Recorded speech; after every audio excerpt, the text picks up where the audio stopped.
Please everyone clap. Everyone clap for our teacher.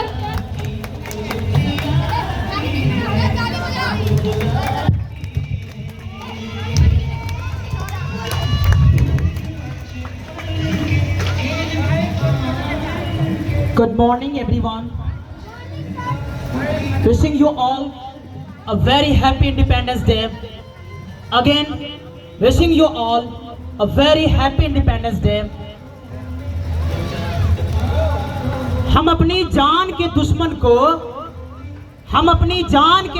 को जान कहते हैं। मोहब्बत की इसी मिट्टी को हिंदुस्तान कहते हैं।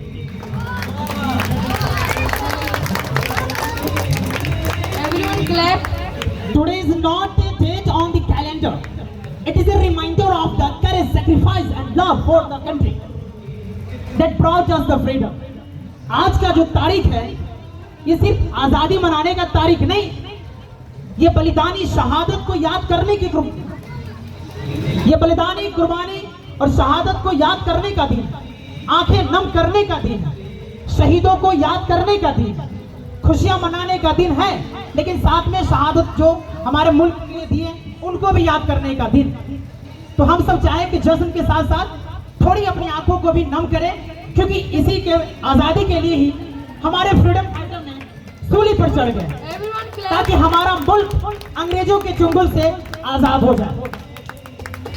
सबसे पहले मतलब ये होता है कि आजादी किसे कहते हैं? What is the meaning of the freedom? आजादी का क्या मतलब होता है? आजादी किसे कहते हैं? Freedom is not just liberation from British rule. British rule नहीं है। आजादी का मतलब सिर्फ यह नहीं होता है कि अंग्रेजी सत्ता से मुक्ति पा लेने का नाम आजादी नहीं है। झंडा फहराने का नाम आजादी नहीं है। दुनिया खाकर बांट लेने का नाम आजादी नहीं है। अंग्रेजी सत्ता से आजादी पा लेने का नाम आजादी नहीं है।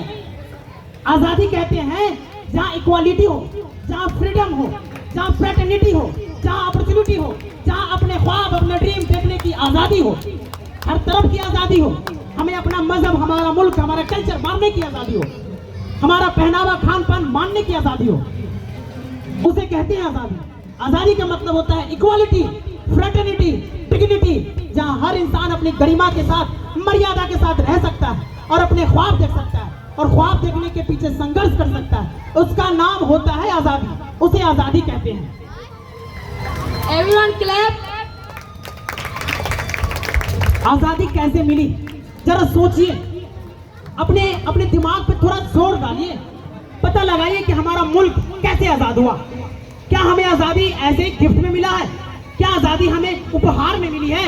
नहीं, इसके लिए हमारे फ्रीडम फाइटर ने शहीदी, शहादत, कुर्बानी, संघर्ष, साहस के साथ हमारा देश आजाद हुआ। फाइनली 15 अगस्त 1947 को तब जाकर हमारा देश आजाद हुआ। कतरा कतरा खून दिया, दी जवानी जुनून दिया। कतरा कतरा खून दिया, दी जवानी जुनून दिया। खरे अंग्रेज माने नहीं तो गोलियों से भून दिया। राजनीति से मिली नहीं खरीदी और नहीं खरीदी पैसों से। और माओ ने खाई गोली, बेटे लटके फंदों पर। आजादी की टोली उठी कुर्बानी के कंधों पर। तब जाकर हमारा देश आजाद हुआ। हमने इस मुल्क की आजादी के लिए अपना कतरा कतरा सींचा है, अपने लहू का हर एक बूंद इस मुल्क में दिया। तब जाकर हमारा मुल्क 15 अगस्त 1947 को आजाद हुआ और हम आजाद भारत के आजाद नागरिक घूम रहे हैं, जश्न के साथ मनाते भी हैं। असल बात, आजादी की कीमत आपको समझ में नहीं आएगी, क्योंकि हमने कभी गुलामी चखाई नहीं, गुलामी का मजा चखाई नहीं, तो कैसे पता चलेगा कि आजादी किसे कहते हैं। हमें तो यूं ही गिफ्ट में, ऐसे ही उपहार में मिल गया है आजादी।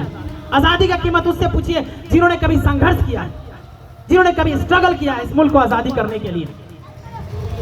Everyone clap. जब देश के अंदर 1857 का रिवोल्ट जन्मता है, पनपता है, तो भारत की नारियों में सबसे अव्वल जो खड़ी होती है उनका नाम होता है रानी लक्ष्मीबाई। जब अंग्रेजों ने उनकी सत्ता को हड़पने की कोशिश किया, जब अंग्रेजों ने सोचा कि हम झांसी की सत्ता को कैप्चर कर ले, तो वही नारी जिन्होंने अंग्रेजों को कहा कि मैं अपनी झांसी नहीं दूंगी, और आखिरी सांस तक क्या किया कि वो अपने सत्ता को बचाने के लिए आखिरी सांस तक लड़ती रही। उसके ऊपर सुभद्रा कुमारी चौहान लिखती है, लक्ष्मी थी कि ये दुर्गा थी या स्वयंभृता की अवतार, देख मराठी पुलकित होते उसकी तलवारों की वार। लक्ष्मी थी कि दुर्गा थी, वो स्वयंभृता की अवतार, देख मराठे पुलकित होते उसकी तलवारों की वार। अंग्रेजी सल्तनत की पूरी नींव हिला देने वाली वो नारी जिसका नाम रानी लक्ष्मीबाई था। उन्होंने अंग्रेजी सल्तनत को बताया, दिखाया और कहा कि भारत की जो नारियां होती है वो सिर्फ ममता की मूर्ति नहीं है, वो सिर्फ ममता की मूर्ति नहीं है। जरूरत पड़ने पर अपने मुल्क की हिफाजत करने के लिए, अपने वतन की हिफाजत करने के लिए भारत की जो नारियां होती है, अपने स्वाभिमान के लिए, अपने देश की आजादी के लिए वो दुर्गा और चंडी बन सकती है। अपने वतन की रखवाली करने के लिए भारत की माँ जो होती है, भारत की जो नारियां होती है, वो सिर्फ ममता की मूर्ति नहीं है, अपने वतन की भी हिफाजत करना जानती, बखूबी जानती है। 1857 का जब रिवोल्ट भारत की सरजमी पर शुरू हुआ तो मुगल सम्राट के सबसे अंतिम बादशाह जिसका नाम था बहादुर शाह जफर, याद रखिएगा आप लोग, बहादुर शाह जफर, बूढ़ा 80 साल का बहादुर शाह जफर को भारत के फ्रीडम फाइटर के लोगों ने क्या किया, उन्हें अपना नेता चुना और उन्हें अपना नेता बनाया कि आप इस भारत की आजादी का नींव रखिए, और बहादुर शाह जफर को आजादी का प्रतीक बनाया। लेकिन अंग्रेजों ने इस आंदोलन को, इस रिवोल्ट को ब्रूटली सप्रेस कर दिया, दबाने का काम किया, क्योंकि भारत में आजादी की लौ उतनी पनप नहीं रही थी। और बहादुर शाह जफर को कैद कर बर्मा के जेलों में भर्ती कर दिया। बहादुर शाह जफर को कैद कर अंग्रेजी सरकार ने बर्मा यानी कि आज का म्यांमार में भर्ती कर दिया, वहां जेल में कैद कर दिया। और वहीं पे अंग्रेजी सरकार के एक अफसर ने उनसे कहा कि ए जफर, अब तो भारत में आजादी की मांग कौन करेगा, अब भारत में आजादी की मांग कौन करेगा, अब भारत के लोगों को आजादी का पाठ कौन पढ़ाएगा, भारत के लोगों को आजादी का पाठ कौन पढ़ाएगा। अंग्रेजों के अफसरों के एक चापलूसकार ने उनसे कहा, दमदमे में दम नहीं अब खैर मांगो जान की, दमदमे में दम नहीं अब खैर मांगो जान की, ऐ जफर झुकने लगी शमशीर हिंदुस्तान की। दमदमे में दम नहीं अब खैर मांगो जान की, ऐ जफर झुकने लगी शमशीर हिंदुस्तान की। तो बहादुर शाह जफर ने उस अंग्रेजी अफसर को यह जवाब दिया और बताया, गाजियों में बू रहेगी जब तलक ईमान की, गाजियों में बू रहेगी जब तलक ईमान की, तख्त लंदन तक चलेगी तेग हिंदुस्तान की। बहादुर शाह जफर ने उनको यह बताया कि जब तक भारत में एकता, भाईचारे जब तक कायम रहेगा, तब तक हमारा मुल्क आजादी की मांग हर साल, हर वर्ष करता रहेगा। Everyone clap.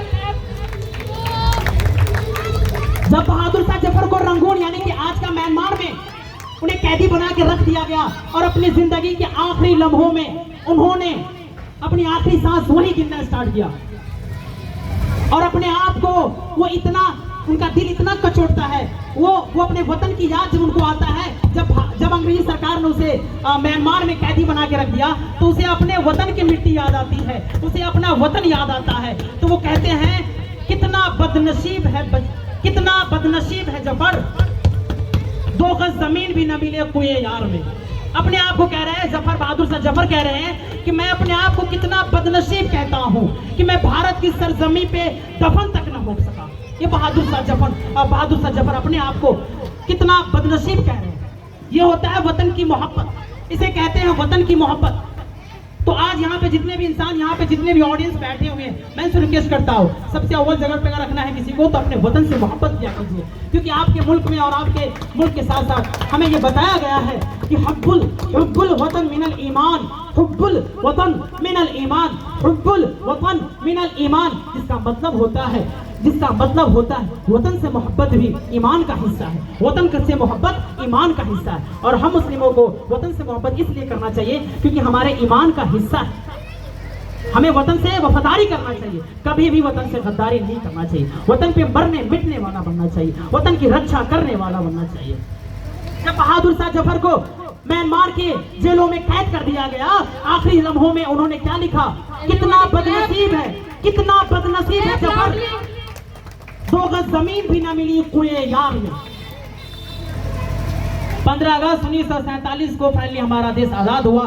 लाखों करोड़ों फ्रीडम फाइटर ने हमारे देश के लिए, हमारे मुल्क के लिए, आज़ादी के लिए, इस झंडे को फहराने के लिए, आप सबों के लिए अपना आज जो हम लोग अपने कुर्बानी जो जश्न मना रहे थे धूमधाम से, उन्होंने अपना आज बर्बाद करके आज का कल जो बेहतर करने में प्रयास किया है। तो हम सबों को ये चाहिए कि इस पावन त्यौहार पे, इस नेशनल फेस्टिवल पे हम सबों को उन जितने भी फ्रीडम फाइटर हैं उनको नाम पर एक बार उन्हें याद कर लेना चाहिए, उन्हें एक बार याद जरूर कर लेना चाहिए, जिन्होंने इस तिरंगे की रखवाली करने के लिए अपना लहू का एक एक कतरा दिया है। जब 15 अगस्त 1947 को हमारा देश आजाद हो गया, उसके बाद जब 15 अगस्त 1947 को हमारा देश आजाद हो गया, उसके बाद भारतीयों को लगा कि भारत की जिंदगी से अब संघर्ष खत्म हो गया, अब भारत की जिंदगी से समस्या खत्म हो गया। लेकिन ऐसा कुछ नहीं था। भारत जब 15 अगस्त को आजाद हुआ, उसके कुछ ही महीनों के बाद क्या होता है, भारत और पाकिस्तान के जंग हो गया। हमारे पास संसाधनों की कमी थी, फिर भी हमारे नौजवानों के पास हिम्मत बहुत साहस के साथ था, उन्होंने मुंह तोड़ जवाब दिया पाकिस्तानों को। फिर उसके बाद 1962 को भारत और चाइना का वार होता है। हमारे पास संसाधनों की कमी थी, हमारा देश भुखमरी से लड़ रहा था, हमारा देश भुखमरी से, तंगी से लड़ रहा था, गरीबी से लड़ रहा था, अशिक्षा से लड़ रहा था। उस समय हमने 1962 में चाइना के साथ जंग किया और मुंह तोड़ जवाब दिया। हमने हारा, हमारी हार हुई, लेकिन साथ में हमने कुछ सीखा भी तो कि अगर ऐसे हालात में भारत रह सकता है, हम अपने अंतिम सांस तक देश की हिफाजत कर सकते हैं। हमें सिखाया गया। 1971 में फिर भारत और पाकिस्तान का जंग हुआ, कम संसाधन के साथ हमने फिर पाकिस्तान को फिर हमने मुंह तोड़ जवाब दिया। फिर 1999 में भारत और पाकिस्तान का फिर जंग हुआ, हमने मुंह तोड़ जवाब फिर पाकिस्तान को दिया, कम संसाधनों के साथ, कम रिसोर्सेज के साथ। फिर भी हमारे जवानों के हौसले इतने बुलंद थे कि हमने हर समस्या का, हर चैलेंजेस का मुंह तोड़ जवाब दिया और अपने हिम्मत से साथ लेकर अपने मुल्क को भूमिका निभाई। और आज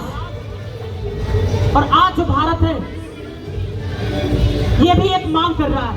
आज का भारत भी आजादी की मांग कर रहा है, आज का भारत भी आजादी की मांग कर रहा है। हमारा भारत अभी और आजाद होने की मांग कर रहा है। हमें भुखमरी से आजादी चाहिए, हमें गरीबी से आजादी चाहिए, हमें अशिक्षा से आजादी चाहिए, हमें बेरोजगारी से आजादी चाहिए, हमें धर्म जाति भेदभाव से आजादी चाहिए। अभी भी भारत आजादी के लिए तड़प रहा है, क्योंकि भारत तो आजाद हो गया हुआ है। आजादी का मतलब ये नहीं होता है कि ब्रिटिश रूल से आजादी पाने का नाम आजादी नहीं है।